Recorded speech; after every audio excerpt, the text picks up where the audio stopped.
Hello friend, আমার title পড়ে তোমরা সবাই বুঝে গিয়েছো এটা আমার সেকেন্ড ব্লগ। আমি ব্লগে বানাবো কচুরলতি রেসিপি, তোমাদেরকে দেখাবো বাঙালিদের কচুরলতি রেসিপি কিভাবে খায়। বাইরে অনেক বৃষ্টি পড়তেছিল, আমি ভাবছিলাম কি করব, তাই এইটাই ছিল রান্নাঘরে। আর রান্নাঘরটাও তোমাদেরকে দেখায় দিলাম, আমার বারিন্দাতে আমি ভিডিও করছি। আর এখন চলে যাব কচুরলতি কাটতে। এই যে কচুরলতি কাটতে বসে গেলাম। তারপরে তোমাদেরকে আমি আমি এখানে শশাও খাচ্ছিলাম, সকাল সকাল খালি পেটে আমি শশা খাই, কেননা আমার খেতে খুব ভালো লাগে। আর খুব মজা করে কচুরলতি কাটছিলাম। এবার দেখে নাও। হ্যালো, দেখে নাও আমি এখন কি বানাচ্ছি। তখন আমি কি কচুরলতি আমি কেটেছিলাম, এখন আমি তেল গরম করেছি। এই মাছটা আমি এখন দিয়ে দিব। দেখে নাও।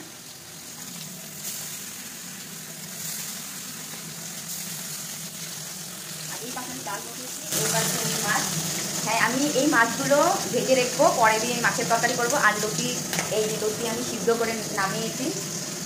লতির রেসিপিটা আমি তোমাদেরকে দেখাবো, আমি কীভাবে খাই, আমি কীভাবে বানাই লতির রেসিপিটা। তোমরা নিশ্চয়ই পুরো ভিডিওটা দেখবা কিন্তু। হ্যাঁ, কথা বলতে বলতে মাছটা আমার ভাজাও হয়ে গেলো। খুব সুন্দর ভাঙন মাছ, বড় বড় পিস ছিল। তার পাশে আমি আমার দীপশিকার জন্য খিচুড়ি বানাচ্ছিলাম, সব সবজি দিয়ে, মসুর মুগ ডাল দিয়ে, চাল ছিল। আর এখানে সিটিও আমি বসায় দিয়েছি। আর কড়াই গরম হয়ে গেছিলো, আমি তেল দিয়ে দিয়েছিলাম। তারপরে দিয়ে দিলাম আমি শুটকি মাছগুলো। হ্যাঁ, হলদি লবণ দিয়ে ধুয়ে ভালো করে হলদি লবণ দিয়ে মাখিয়ে আমি কড়াইতে দিয়ে দিলাম গরম গরম তেলে। সেটা আমি ভালো করে একদম কড়া করে ভেজে আমি নামাবো। তো প্রায় হয়ে গিয়েছিল। তো তোমাদেরকে আমি বলবো শুটকিগুলি একদম ভালো করে ধুতে হয়, কেন ভিতরে অনেক বালি বালি থাকে। তাই আমি এখানে আর একটু গরম তেল দিয়ে দিলাম, মানে গরম তেল বলে সরি, আমি আরও তেল অ্যাড করে দিলাম। তারপরে আমি এখন কচুরলতি বানাবো। আমি এখানে দিয়ে দিলাম অল্প পরিমাণের কী কয় কালি জিরা, তারপরে দিয়ে দিলাম আমি রসুন আর 2 রুয়া আমি দিলাম, মানে কাঁচা লঙ্কা। হ্যাঁ, আমার একটু বলতে, আমার মানে প্রথম ব্লগ বানাচ্ছি তো, তা বলতে একটু থতমতো খাচ্ছে, তোমরা কিছু মনে করো না। তারপরে আমি ছোট ছোট লম্বা লম্বা করে আমি আলু কাটছিলাম কচুরলতির সাথে ম্যাচ করে। তো আলুগুলি আমি দিয়ে দিলাম। তারপরে আমি আলুগুলি ভালো করে ভেজে নেব হালকা লবণ দিয়ে। তারপরে আমি দিয়ে দিব কচুরলতিগুলি ভালো করে কষিয়ে আমি আগে প্রথম ভেজে নেব। ভেজে নেওয়ার পর তারপরে আমি বলছিলাম কি যে হবে, আমি অনেক দিন পরে বানাচ্ছিলাম কচুরলতি, আমার মনেও নাই, কিন্তু যতটুকু মনে আছে আমি সেভাবে তোমাদেরকে দেখাচ্ছি। দেখো, আমি এখানে লবণ দিয়ে দিলাম 2 চামচের মতো, মানে 2 চামচ, ছোটো চামচ তো, তাই 2 চামচ করে দিলাম। আর তারপরে আমি দিয়ে দেব হলদি। তা হলদিটা দেওয়ার, যে হলদি আমি দেব।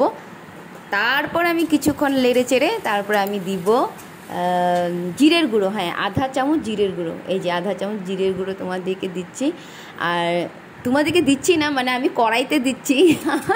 প্লিজ তোমরা আমার কথাগুলি একদম ইগনোর করবা, তোমার ছোটো বোন বলে। আমি না প্রথম বানাচ্ছি তো, তাই আমি একটু নার্ভাসও হচ্ছি। আর হলো ব্লগও নতুন বানাচ্ছি, তাইও আমি একটু ভয় খাচ্ছি।